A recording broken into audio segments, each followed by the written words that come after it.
magluluto ako ng sopas. Bali 1/4 lang ito. Sagang ko siya ng sardinas. Dito sa isang kawali, lagay tayong kaunting mantika. Gisa natin itong bawang sa sibuyas.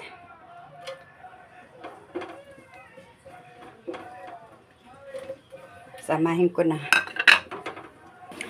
Ayan, pag nagisa na yung bawang sibuyas, ilagay ko na itong macaroni. Iluto natin ito para hindi siya magsipsip ng sabaw at hindi siya lalabsak. Kahit lumamig na siya, hindi siya nagsisipsip ng sabaw. Ayan. Ayan, pag nakita nyo nang hindi na siya puti, ilagay nyo na yung sabaw ng sardinas.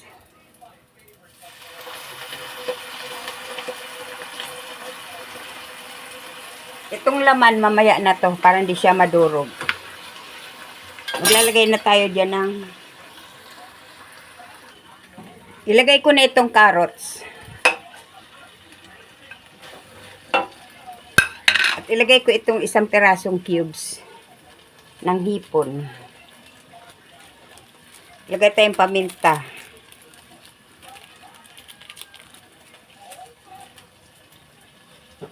Patis.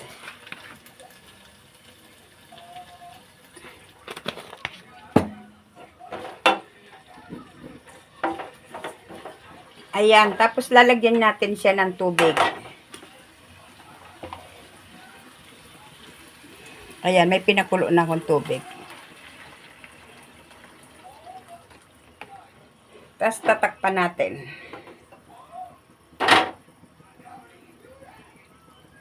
Ayan, tatakpan natin. Ayan, pag ganito na, ilagay na natin itong repolyo.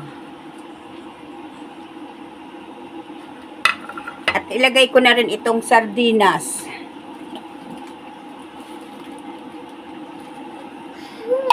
Ilagay ko na rin itong dahon ng sibuyas. Oh, wait lang.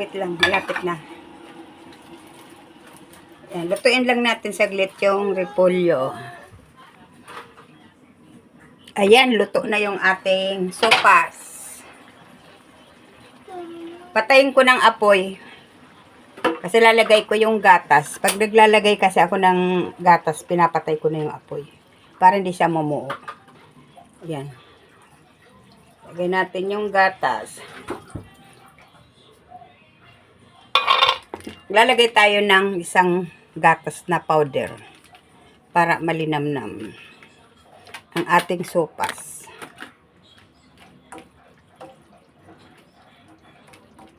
Ayan ang ating sopas. Sarap-sarap yan. Kahit sardinas lang, masarap yan. Ayan yung ating sopas.